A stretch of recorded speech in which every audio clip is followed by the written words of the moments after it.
You tell me in my ear. Okay. All right. Cool. So what's going on? Whoever's joining, I'm Brian Murray, the owner of Blueprint Financial Group. I got a special guest here with me today.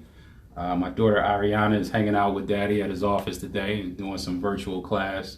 And I just wanted to jump on real quick to give everybody a quick tax tip. I've been trying to put out more videos on YouTube and, give people a little bit more information as we go into tax season, because this is a really tricky time for a lot of people.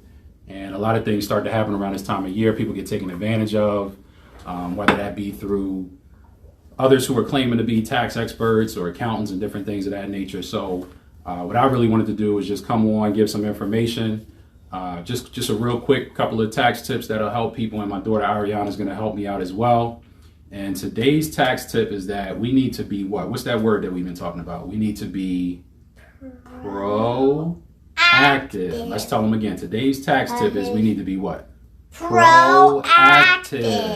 So what does proactive mean? That means that if you are in a situation where you might be behind on your taxes, you might have unfiled tax returns, you might have notices from the IRS. Listen, trust me, you can, if you continue to duck and dodge in those types of situations, it's like a snowball. It only works against you. So it's always best when you're dealing with the IRS, you want to be proactive.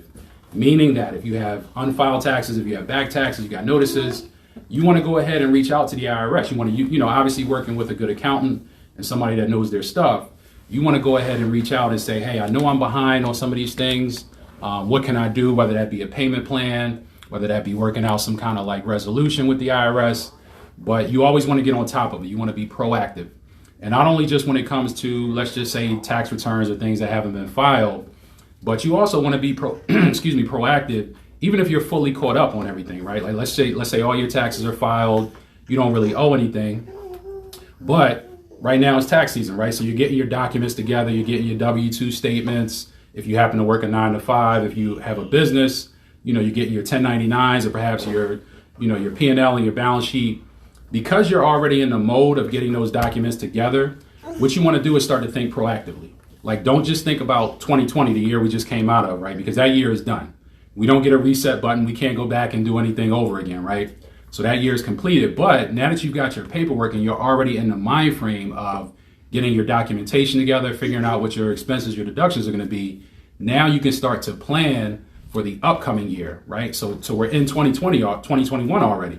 So you can actually take those same documents, whether it's your W-2, 1099, your P&L, your balance sheet, and you can start to project for 2021. What am I actually going to owe or possibly get back for 2021, the year that I'm actually in? Like last year's completed. Can't do anything about that, right? There may be some things you can do, some tax strategy you can still put in place for last year. For example, like, utilizing retirement plans and things of that nature. Can I take a break? You can absolutely take a break, sweetheart. Thank you. Excellent job. Thanks for helping Daddy. So there are still some things you can do as it relates to 2020.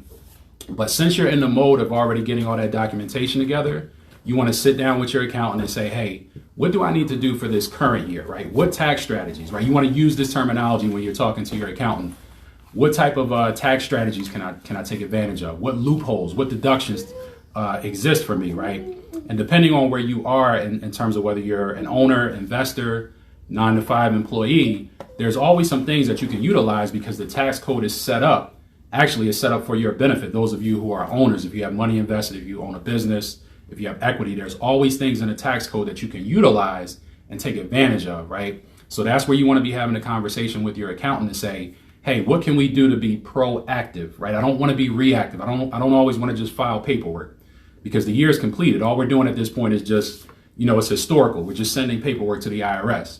But if you're already working together with a good accountant, they can look at your numbers and they can actually run some projections and say, hey, I think there are some things you could do differently.